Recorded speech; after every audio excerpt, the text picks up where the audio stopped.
So yun guys, what's up? So ito na yung si Axis natin, no. Buhayin ulit natin. Bali ano na to, pangatlong pagkabuhay na. Kasi diba dati na-stock to dahil sa battery.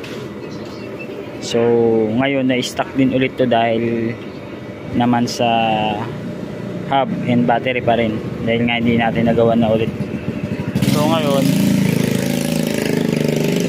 may mga pagbabago na dito, no, katulad na itong hub, no. Yung original kasi na hub nito na nakakabit dito, which is yung version 4 edition nya, yung 6K watts WP race type, no, napunta na yung kay Sir Aldi, no, gaya nung pinost natin nung nakaraan, yung in-update natin.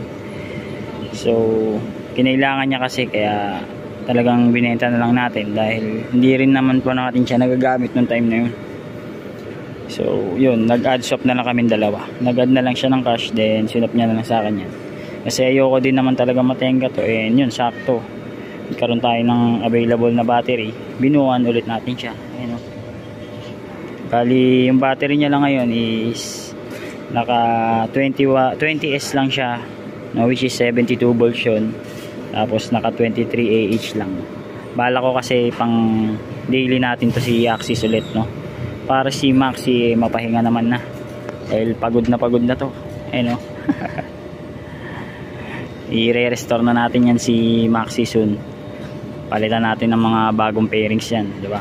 Dahil may mga tama na rin siya, dahil gawa nung karera. Ayun, so update, buhay na ulit si Axis. Makikita nyo na naman to sa mga vlog natin yan, and makakapag vlog na ulit tayo. Nahinto lang tayo ulit gawa ng mga inayos lang tayo yan, kasi nawalan din na tayo ng trabaho, no. Actually hindi naman tayo nawalan totally, dahil nag home service naman tayo dati pa, kaya ganun pa rin, balik home service lang tayo, no. And kung may kumuha sa atin at maganda ang offer, why not, diba? Pero sa ngayon home service muna ulit tayo. May mga kumukuha sa akin pero tinitignan ko muna yung offer at kung maganda.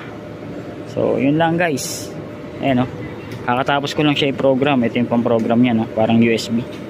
Bali nakasaboton pala si Axis, which is ito naman talaga yung nakakabit sa kanya dati.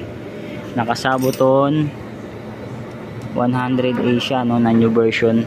Yan, tapos itong hub na to 3K watts WP version 1, no. Ay WP power save version 1 yan guys. Okay din yan, siguro tatakbo rin to ng mga 80-90, no. Yan, so yun talaga yung realidad, no, natakbuhan ng ganyang specs. Unlike dun sa iba na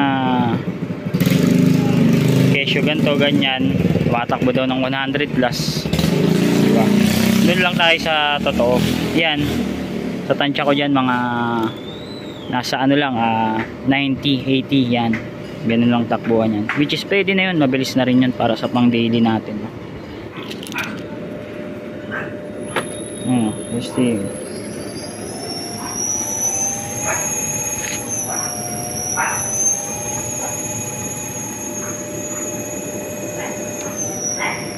Yan. So yun lang guys, update lang kay Axis. Yun. Ride safe sa lahat, stay safe, peace.